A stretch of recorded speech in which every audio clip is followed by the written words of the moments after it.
तो फिर दोस्तों आज हम पढ़ने वाले हैं मैट्राइसिस। ओके, डिटर्मिनेंट हमारा हो गया कंप्लीट। और जैसे मैंने आपको बताया था कि डिटर्मिनेंट और मैट्राइसिस मिला के जो हैं 3 से 4 सवाल आते हैं। मैं मैट्राइसिस बता दूं आपको, जो सबसे इंपॉर्टेंट जो टॉपिक है वो एक तो दोस्तों एडजॉइंट वाला है, इससे इस बार डायरेक्ट आया था। और भी एडजॉइंट की जो प्रॉपर्टीज़ है ना, ये बहुत इंपॉर्टेंट है। ठीक है, इसके साथ साथ एक इन्वर्स पे सवाल आया था इस बार, और इन्वर्स की प्रॉपर्टीज़, ये दो चीज़ें तो बहुत इंपॉर्टेंट हैं। इन दोनों सवाल मतलब 2024 में देखने को मिले थे। ये तो बात आप लोग ध्यान रखिएगा। और यहाँ तक पहुँचने के लिए कि आप लोग एडजॉइंट समझ सकें, इन्वर्स समझ सकें, उसके लिए हमें थोड़ा सा जो है बेसिक पढ़ना पड़ेगा मैट्राइसिस का। तो उसे आप लोग पढ़ते हैं, हम लोग पढ़ेंगे अब। ओके, कवर करता हूँ मैं धीरे धीरे करके। पहले बता दूँ मैं आपको, मैट्राइसिस जब हमने पढ़ा था तो हमें वहाँ पे क्या पता लगा था कि वहाँ जो भी जब डिटर्मिनेंट होते हैं, हमने डिटर्मिनेंट अभी पढ़ा था, तब हमने डेल्टा जब पढ़ा था तो वो डेल्टा जो होता है वो आपका 3×3 या फिर 2×2 में होता था। मतलब कि वो एक स्क्वायर होता था, जब भी होगा वो एक स्क्वायर में रहेगा। ऐसा नहीं होता था 3×4 लिख देंगे हम, 2×1 ऐसा कुछ नहीं लिखते थे हम। वहाँ पे हम क्या लिखते थे, 3×3, 2×2 ऐसे करके। और डिटर्मिनेंट ऐसे ही डिफाइन होता है। ठीक है, लेकिन मैट्रिसेस क्या होता है, मैट्रिसेस जो होता है दोस्तों उसमें एक रेक्टेंगुलर अरेंजमेंट्स होता है बेसिकली। एक लाइन बहुत इंपॉर्टेंट है, ये आप समझ जाइएगा, बस यहाँ लिख भी दे रहा हूँ मैं, रेक्टेंगुलर अरेंजमेंट। ठीक है, और इस अरेंजमेंट के अंदर क्या होगा, m रो होंगी और n कॉलम होंगे। ठीक है, हो सकता है कि दोनों सेम हो तभी वो मैट्रिसेस कहलाते हैं, मतलब मैट्रिसेस के अंदर भी 3×3 होता है, ऐसा होता है, ये सब होगा। लेकिन डिटर्मिनेंट में सिर्फ और सिर्फ 3×3 होता है, ये बात आप लोग समझ जाइएगा। ठीक है, इसमें कोई भी हो सकता है, किसी भी तरीके की हम मैट्रिसेस बन सकती हैं। एग्जाम्पल के तौर पर आप मान लीजिए 2, 3, 4, 5, 6, 7। ठीक है, अगर आप यहाँ देखेंगे तो आपको क्या समझ में आएगा कि इसके अंदर कितने रो हैं, 2 रो हैं और 3 कॉलम है। मैंने रो और कॉलम आपको पहले बताया था। ठीक है, एक इस तरीके की अगर कोई मैट्रिसेस होगी 1, 2, 3, इसमें क्या बोलेंगे आप लोग कि इसमें 3 रो है, कॉलम 1 है। ठीक है, इस तरीके से रहते हैं ये, और ये सब मैट्रिसेस कहलाते हैं। ठीक है, इन्हें आप डिटर्मिनेंट नहीं कह सकते हैं। ऐसे भी अगर कोई होगा उसे भी हम मैट्रिसेस कह सकते हैं, कोई इसमें दिक्कत नहीं है, ये भी मैट्रिसेस होता है, इसमें भी कोई प्रॉब्लम नहीं है आपको। ठीक है, पर हम इसे स्क्वायर मैट्रिक्स कह देते हैं। सिंपल हो गया। अब इसके बाद देखिए टाइप्स आती हैं, कुछ टाइप्स हैं मैट्रिसेस की, वो हम समझ लेते हैं। टाइप्स ऑफ मैट्रिसेस आप लोगों को दिख रहा है, अच्छी बात है, मैं थोड़ा जूम भी कर देता हूँ। हाँ, अब सही है। ठीक है, अब देखिए पहला आता है रो मैट्रिक्स। ठीक है, रो मैट्रिक्स में क्या होगा, इसमें सिर्फ एक रो होगी, कॉलम कितने भी हो सकते हैं पर सिर्फ और सिर्फ एक रो होगी, 1 रो। ठीक है, एग्जाम्पल के तौर पे आप लिख लीजिए 1, 2, 3, 4, इसको आप क्या कहेंगे 1×4। ठीक है, चाहे आप 1, 2, 3 लिख लीजिए, इसे आप कहेंगे 1×3। इसमें कॉलम 3 है पर रो एक ही है। फिर दूसरा होता है दोस्तों कॉलम मैट्रिक्स। ठीक है, इसके अंदर क्या होता है, एक ही कॉलम होता है सिर्फ। ठीक है दोस्तों, इसके अंदर क्या होगा, सिर्फ एक कॉलम होगा। 1, 2, 3 अगर हमने लिख दिया तो 1×3 हो गया। ठीक है, या फिर 1, 2, 3, 4 लिख दिया हमने तो 1×4 हो गया। ठीक है, फिर उसके बाद क्या आता है स्क्वायर मैट्रिक्स। जैसे मैंने आपको बताया स्क्वायर मैट्रिक्स कौन से होते हैं, जिसके रो और जो कॉलम है ये दोनों इक्वल होंगे, मतलब रो इक्वल टू कॉलम जब होगा तब हम उसे कहते हैं स्क्वायर मैट्रिक्स। जैसे कि मैंने आपको बताई थी 2, 4, 3, 4। ठीक है, इसको आप क्या लिख देंगे 2×2 का, इस तरीके से। एक और बात दोस्तों, नल मैट्रिक्स होता है, जिसे आप लोग नल कह लीजिए, ये डबल एल है। ठीक है, या फिर ज़ीरो मैट्रिक्स कह लीजिए, दोनों ही बात जो है वो बराबर है। एक बात और यहाँ बता दूँ आपको कि मैट्रिक्स की वैल्यू नहीं होती है कोई भी। मतलब जैसे अगर आप अभी डिटर्मिनेंट पढ़ रहे होते तब आप उसकी वैल्यू निकाल लेते हैं, 2, 4, 8 ऐसे करके निकाल लेते हैं, जो भी आप निकालते हैं तो एक वैल्यू निकल जाती है। पर मैट्रिक्स की वैल्यू नहीं होती है। मैट्रिक्स में सिर्फ 2 ही ऐसे आप कह सकते हैं मैट्रिसेस होते हैं जिनकी वैल्यू होती है। एक तो होता है नल और एक होता है ज़ीरो, और एक नल हो गया, एक होता है यूनिट मैट्रिक्स। तो इन दोनों की इसकी वैल्यू क्या होगी दोस्तों, 0 होती है। और सिर्फ यही दोनों होते हैं जिनकी वैल्यू होगी कोई, अदरवाइज और कोई मैट्रिक्स नहीं है जिसकी वैल्यू हो सकती है। अगर हम ऐसे लिख दें 0, 2×3, तो इसका क्या मतलब होगा कि इसके अंदर 2 रो हैं और 3 कॉलम हैं, और इसकी वैल्यू क्या निकल के आएगी 0। ये बात आपको समझ में आ गई होगी। बस 2 ही ऐसे होते हैं, एक तो यूनिट हो गया, एक ये हो गया, इसके अलावा और किसी की वैल्यू नहीं होती है कोई भी। ये बात आप लोग बिल्कुल अच्छे तरीके से समझ जाइए। इसके बगल में मैं यूनिट भी लिख दे रहा हूँ, यूनिट मैट्रिक्स। यूनिट इसकी वैल्यू क्या होती है, इसकी वैल्यू होती है 1। I1 अगर कहीं लिख दिया हमने तो इस तरीके से ये हो जाएगा। I2 होता है वैसे तो 1 होगा तो सिर्फ वहाँ 1 लिखा रहेगा, पर I2 का मतलब होता है 1001। इस बात को ध्यान रखिएगा आप लोग। I3 हो गया तो उसको हम ऐसे लिखते हैं 100 010 001 3 × 3। ठीक है, इसकी वैल्यू 1 होती है, इसकी वैल्यू 1 होती है। बस इन दोनों के अलावा और किसी की वैल्यूज़ नहीं होती है मैट्रिक्स में। आप मैट्रिक्स की वैल्यू नहीं निकाल सकते, ये हमारे पास है ही नहीं, मतलब ये मेथड ही नहीं है, तो आप लोग मैट्रिक्स की वैल्यू नहीं निकाल सकते हैं, इस बात को ध्यान रखिएगा। डिटर्मिनेंट की वैल्यू निकल सकती है, जैसे मैंने आपको सिखाया था लास्ट लेक्चर में जो हमने कवर किया था, उसमें उसकी वैल्यू निकल सकती है, पर इनकी वैल्यूज़ नहीं निकल सकती हैं। उसके बाद दोस्तों एक आता है डायगोनल मैट्रिक्स। ठीक है, डायगोनल में क्या होता है दोस्तों, ये समझिएगा। ओके, डी से रिप्रेजेंट कर दीजिए बेसिक, इसको कोई प्रॉब्लम नहीं है। ऐसे होता है कुछ A0 0B। इसमें डायगोनल एलिमेंट्स में तो चीज़ें होंगी, पर जो नॉन डायगोनल एलिमेंट होंगे, एक और बात समझ आइए, डायगोनल जब बात होती है ना तो दो तरह के डायगोनल होते हैं। ये प्रिंसिपल डायगोनल होता है इसका, और ये नॉर्मल हो गया डायगोनल। तो जब भी हम डायगोनल वगैरह या डायगोनल में कोई भी चीज़ की बात करते हैं तो हम प्रिंसिपल डायगोनल्स की बात करते हैं। इसकी बात होगी हमेशा ही, ठीक है, इस वाले डायगोनल की बात नहीं होगी। मेंशन अगर होगा, मेंशन होगा स्पेशली क्वेश्चन में, तभी हम इसको लेंगे, अदरवाइज हम नहीं लेंगे इसको। समझ गए आप लोग। फिर दोस्तों एक आता है स्केलर मैट्रिक्स। स्केलर मैट्रिक्स क्या होता ये भी डायगोनल के तरीके से है, पर जैसे डायगोनल में कुछ भी हो सकते हैं, मतलब ये 1 2 3 4 5 6 मैंने अलग अलग लिखे हैं, A और B लिखा है, इसका मतलब ये दोनों डिफरेंट हो सकते हैं। ठीक है, स्केलर में लेकिन ऐसा नहीं होता, स्केलर में सब कुछ सेम रहेगा। जो डायगोनल एलिमेंट्स होते हैं ये सेम रहते हैं, सेम, ये चेंज नहीं होंगे। डायगोनल एलिमेंट्स हमेशा ही सेम रहेंगे। ठीक है, 7 है ना, ये 5 क्यों लिख दिया मैंने। एंड दोस्तों इसके बाद हमारा 8वें नंबर पे क्या आता है, इक्वल मैट्रिक्स आता है। बेसिकली इक्वल मैट्रिक्स कैसे होते हैं, जो सेम होते हैं बिल्कुल, जिसके नंबर ऑफ रोज भी सेम होंगे, नंबर ऑफ कॉलम्स भी सेम होंगे, सब कुछ सेम होंगे, तब हम उसे कहते हैं इक्वल मैट्रिक्स। मान लीजिए जैसे एक मैट्रिक्स लिखी है ABCD और बोल दिया गया है कि ये इक्वल है इस वाली मैट्रिक्स के, तो हम ये कह सकते हैं कि जो A है वो 1 होगा, B जो है वो 2 होगा, C जो है वो 3 होगा, D जो है वो 4 होगा, ये हम कह सकते हैं। ठीक है, ये वाली बात आपको समझ में आ गई होगी। इतने तरीके के यहाँ पे क्या होते हैं, मैट्रिक्स होते हैं। ठीक है, रो, कॉलम, स्क्वायर, नल या जीरो कह दीजिए आप, यूनिट कह दीजिए, डायगोनल, स्केलर, इक्वल, ये सारे मैट्रिक्स हो गए जो होते हैं। टाइप्स ऑफ मैट्रिक्स में हम यही पढ़ते हैं बेसिकली। ठीक है, इसके बाद हम क्या पढ़ते हैं, ठीक है, इसके बाद हम ऑपरेशंस पढ़ते हैं कुछ, कि ऑपरेशन होते हैं। ऑपरेशन मतलब क्या होता है, जब भी हम सॉल्व करेंगे अपने मैट्रिक्स को, तो हम इन चीज़ों का ध्यान रखेंगे। Operations on matrices. I hope कि आपको ये बात समझ में आ रही होगी। अब पहला हो गया दोस्तों एडिशन, जो कि नॉर्मली हम एडिशन जो करते हैं वैसे ही होता है, पर इसमें सेम से होता है। एग्जांपल के तौर पे समझा देता हूँ जो आपको ज़्यादा समझ में आएगा। एडिशन और सब्ट्रैक्शन एक साथ बता देता हूँ। ठीक है, मान लीजिए एक मैट्रिक्स है A 2 3 1, ये 2 है, 5 7 9, और B मैट्रिक्स है दोस्तों 4 6 -9 11 12 16। एक और बात, जब आप ये ऑपरेशन कर रहे होंगे तो इसमें ऑर्डर सेम होने चाहिए। ये भी 2 × 3 का है तो ये भी 2 × 3 का है। अगर इनके ऑर्डर सेम नहीं होंगे दोस्तों तो आप ऑपरेशंस नहीं कर सकते हैं। इस बात को भी आप समझ जाइए कि ये जो ऑर्डर हैं ये दोनों ही मैट्रिक्स के सेम होंगे जिन पे ऑपरेशन हो रहा है। ठीक, ये बात आप समझ जाइएगा। एडिशन सब्ट्रैक्शन की बात हो रही है, मल्टीप्लिकेशन और इसके बाद मैं अलग से बताऊंगा आपको उसमें क्या रूल होता है। अगर हम A + B करेंगे तो हम सेम एलिमेंट्स को लेंगे। 2 के साथ 4 का ही होगा, 2 + 4। 3 के साथ ये वाले 6 का होगा, 3 + 6। ये 1 है, इसका उधर वाले से होगा 11। 7 + 12, ठीक है, और 9 + 16। समझ गए आप लोग, ये वाली बात है। अगर हम माइनस करेंगे तो भी हम सेम इसी तरीके से करेंगे। एक और बात मैं आपको भी समझाऊंगा इसके बाद।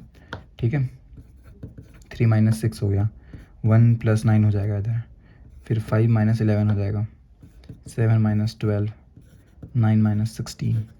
ठीक है, ये हो जाता है, निकालिए इसको आप, तो ये हो गया 6 9 - 8 16 19 25, फिर -2 -3 10 -6 -5 -7, ये हुई वैल्यूज़ हमारी, और ये भी 2 × 3 में ही आया। ठीक है, समझ में आ रहा होगा आप लोगों को। ठीक, ये वाली बात है। जो कि हमें ऑपरेशन के एडिशन, जब हम मैट्रिक्स के एडिशन की बात करते हैं तो ये करते हैं हम लोग। लेकिन दोस्तों बड़ी बात क्या है, बड़ी बात ये है कि एडिशन बहुत रेयरली पूछा जाएगा आपसे, अगर आया भी तो एग्जाम में आपसे पूछा जाता है यहाँ पे कि प्रोडक्ट बताओ दो मैट्रिसेस का। डिवीज़न होता नहीं है, ये बात बता दूं मैं आपको, डिवीज़न होता नहीं है, प्रोडक्ट ऑफ टू मैट्रिसेस होता है, प्रोडक्ट ऑफ टू मैट्रिसेस। ठीक है, इसके अंदर एक चीज़ होती है, कंडीशन रहती है, वो फुलफिल होना पहले ज़रूरी है, उसके बाद ही आप ये कर पाएंगे। मान लीजिए एक ए मैट्रिक्स है जिसकी m इंटू एन है, और बी मैट्रिक्स है जो कि आप मान लीजिए बी आई जे है। इन दोनों का प्रोडक्ट तभी पॉसिबल है जब ए वाली मैट्रिक्स का जो कॉलम है और बी वाली मैट्रिक्स का जो रो है ये बराबर होंगे। ये दोनों का इक्वल होना बहुत ज़रूरी है। अगर ये इक्वल नहीं है तो आप इनका प्रोडक्ट नहीं कर सकते हैं, ये एक रूल है। और जो रिजल्टेंट आपकी मैट्रिसेस निकल के आएगी दोस्तों, ठीक है, जो भी निकल के आएगी आपकी, उसका जो ऑर्डर रहेगा वो m इंटू एम रहेगा, ये वाले जो बच गए। ठीक है, ये बात आप लोग ध्यान रखिएगा। यहाँ पे अगर r लिखा होता है n इंटू आर तो ये m इंटू आर निकल के आता है, ये वाली बात आप भी समझ जाइए। समझ गए, ये वाली प्रॉपर्टी होना बहुत ज़्यादा ज़रूरी है। और आप ऐसे भी नहीं करते इसको, नॉर्मली मल्टीप्लिकेशन मैंने बता तो दिया। एक कंडीशन ये है, सबसे पहले ये वाली कंडीशन अगर फुलफिल होगी तभी आप आगे जाके मल्टीप्लाई कर पाएंगे। अगर आप यही वाली कंडीशन फुलफिल नहीं है तो आगे मल्टीप्लिकेशन भी नहीं होता है, ये वाली बात आप समझ जाइए। ठीक है, मल्टीप्लिकेशन अब होता कैसे है, एक एग्जाम्पल लेते हैं छोटा सा। ए को हम मान लेते हैं हमारे पास है 1 2 3, ठीक है, और बी को हम मतलब पूरा लिख लो पहले, ठीक है। ये कितने का हो गया, 2 इंटू 3 का, समझिए आप लोग। अब जो बी होगी उसमें कंपलसरी है कि उसमें 3 रो होंगे तभी उनका मल्टीप्लिकेशन हो पाएगा। अगर 3 रो ही नहीं है तो मल्टीप्लिकेशन भी नहीं हो पाएगा। तो 1 2 3 यही लिख दीजिए आप बेशक, तो ये 3 इंटू 1 हो गया, बस सेम है। तो मतलब ए बी पॉसिबल है, प्रोडक्ट पॉसिबल है। और जो प्रोडक्ट निकल के आएगा वो दोस्तों क्या निकल के आएगा, 2 इंटू 1। इसका क्या मतलब हुआ कि 2 रो रहेंगी और कॉलम एक ही रहेगा, बस। समझ गए आप लोग कैसे होता है, देखिएगा 1 into 1 plus 2 into 2 plus 3 into 3, एक एलिमेंट हो गया ये। दूसरा एलिमेंट क्या होगा, 4 into 5 plus 5 into 2 plus 6 into 3, ठीक है। 1 प्लस 4 प्लस 9, 4 प्लस 10 प्लस 18, तो ये हो गया 14। और इसे आप प्लस करेंगे तो ये कितना हो जाएगा बताइए आप लोग, 22 32, ठीक है। ये निकल के आ गया 2 इंटू 1 का, मतलब कि जब हमने मल्टीप्लाई किया इन दोनों मैट्रिक्स को तो हमें ये निकल के आया, और जो सही है, जो सही भी है। ठीक है, बड़ा लेंदी अभी नहीं लूँगा, नहीं तो इसके एक क्वेश्चन में बहुत टाइम लग जाता है। अगर आप चाहते हैं कि मैं क्वेश्चन प्रैक्टिस भी करवाऊँ तो ज़्यादा से ज़्यादा वीडियो को देखिए और ज़्यादा सब्सक्राइब चैनल सब कर दीजिए जो आप कर सकते हैं। ठीक है, अगला हमारा टॉपिक आता है दोस्तों, transpose of matrices. Transpose of matrix कह लीजिए आप बेशक, सबसे इजी टॉपिक है, इससे इंटररिलेटेड आता है, मतलब इसको एडजॉइंट को आगे जो आप टॉपिक्स पढ़ेंगे, ट्रांसपोज हो गया, ठीक है, उसके बाद कोफैक्टर्स हो गया, एडजॉइंट हो गया, ये सब सिमिलर होते हैं। समझ गए आप लोग, ये सारे के सारे सिमिलर्स होते हैं। ट्रांसपोज में क्या होता है दोस्तों, इसमें हम लोग करते हैं interchange of row into column. पीछे दोस्तों अगर बच्चों की आवाज़ आ रही है तो कुछ नहीं कर सकता हूँ मैं, क्योंकि वो खेल रहे हैं और किसी को खेलते वक्त डिस्टर्ब नहीं किया जाता। तो ए हमारी मान लीजिए एग्जांपल में ABCDEF लिखा है, इसकी रिप्रेजेंटेशन कैसे होती है, ए बार कह लीजिए या फिर आप AT कह लीजिए, बात बराबर है। अब अगर आप देखेंगे यहाँ पे तो कितनी रो हैं, 2 रो हैं, 3 कॉलम हैं। तो जब इसको आप ट्रांसपोज करेंगे तब उस टाइम पे 3 रो और 2 कॉलम हो जाएंगे। जैसे कि मैं यहाँ लिख दे रहा हूँ ABCDEF, ये हो गया 3 इंटू 2 का। सिंपली हमने ट्रांसपोज कर दिया है, बस यही है ट्रांसपोज का। इसकी प्रॉपर्टीज़ हैं, कुछ इंपॉर्टेंट हैं, आप लोग ध्यान रखिएगा। ठीक है, पहली प्रॉपर्टी क्या है दोस्तों, ए ट्रांसपोज का ट्रांसपोज करेंगे तो ए मिलता है हमें, ठीक है। ए प्लस बी का ट्रांसपोज करते हैं हम लोग तो हमें A transpose plus B transpose मिलता है। और तीसरी है दोस्तों सबसे इम्पोर्टेंट, क्योंकि इस पे सवाल ये आया है कि ए बी सी का ट्रांसपोज करेंगे तो C transpose B transpose A transpose, ये तीनों प्रॉपर्टीज़ बहुत ज़्यादा इंपॉर्टेंट हैं। और भी प्रॉपर्टीज़ होती हैं पर यही हैं सबसे ज़्यादा ज़रूरी। हम क्यों अपना फालतू टाइम वेस्ट करें जो चीज़ इंपॉर्टेंट नहीं है उस पर। ठीक है दोस्तों, अगली चीज़ क्या है हमारी? अगली चीज़ आती है हमारी सिमेट्रिक मैट्रिसेस। सिमेट्रिक मैट्रिक्स कह लीजिए, मैट्रिक्स ही कहिए, वैसे तो सही रहेगा ये। सिमेट्रिक मैट्रिक्स की एक प्रॉपर्टी होती है कि अगर एक मैट्रिक्स है ए और उसको ट्रांसपोज कर दिया हमने और ये दोनों ही अगर इक्वल हो गए तो हम उसे कहेंगे सिमेट्रिक मैट्रिक्स। एक दूसरा आता है skew symmetric matrix. Skew symmetry matrix आता है, उसको हम क्या बोलते हैं कि अगर हमने ए का ट्रांसपोज किया, ए का अगर हमने ट्रांसपोज कर दिया और वो इसके माइनस के बराबर आ गया तो हम कह देते हैं कि क्या है वो स्क्यू सिमेट्री मैट्रिक्स है। सिंपल है, बहुत इजी है, कोई दिक्कत नहीं है इसमें। ठीक है, ये वाली बात आप लोग समझ जाइए। इसका दोस्तों कॉम्प्लेक्स मैट्रिक्स होती है, मतलब जिसके अंदर कॉम्प्लेक्स नंबर आ गए उसे हम कॉम्प्लेक्स कर देते हैं। ठीक है, कॉन्जुगेट हो गया, कॉम्प्लेक्स को कॉन्जुगेट कर दिया, ये पर ये इतनी इंपॉर्टेंट नहीं है, ना ही ये एग्जाम में हमें देखने को मिलती भी है। हाँ, एक बात और बता दूँ मैं आपको, जो कि इम्पॉर्टेंट तो है पर वो पूछी ऐसे नहीं जाती, डायरेक्टली नहीं आएगी, पर ये है कि वो इंटरनली आती है एग्जाम में। मैट्रिक्स का एक तरीका होता है दोस्तों जिसे हम कहते हैं सिंगुलर मैट्रिक्स। ठीक है, सिंगुलर मैट्रिक्स कहते हैं हम इसको।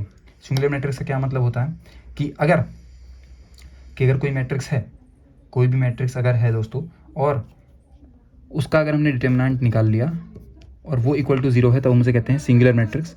और दूसरा है दोस्तों नॉन सिंगुलर मैट्रिक्स होता है एक। नॉन सिंगुलर मैट्रिक्स कौन सी होती है दोस्तों? मैं बताना चाहूँगा आपको कि जिसके अंदर 0 नहीं होता है। ये बात आप लोग जान जाइए कि नॉन सिंगुलर ऐसी हैं जिनके अंदर 0 नहीं होता है, और नॉन सिंगुलर को ही हम इन्वर्टेबल कहते हैं, क्योंकि जब हम लोग इन्वर्स करते हैं मैट्रिक्स का तो उसमें मैट्रिक्स को नॉन सिंगुलर होना ज़रूरी रहता है। ओके, यही आप कंडीशन ऑफ इन्वर्स भी समझ जाइए, अभी थोड़ी सी बता दे रहा हूँ। कंडीशन ऑफ इन्वर्स में यही चीज़ होती है कि जो मैट्रिक्स है उसे नॉन सिंगुलर होना ज़रूरी है। इसके बाद दोस्तों हमारा क्या आता है टॉपिक? इसके बाद आता है हमारा एडजॉइंट। बता दो, एडजॉइंट ऑफ मैट्रिक्स। ठीक है, एडजॉइंट क्या होता है?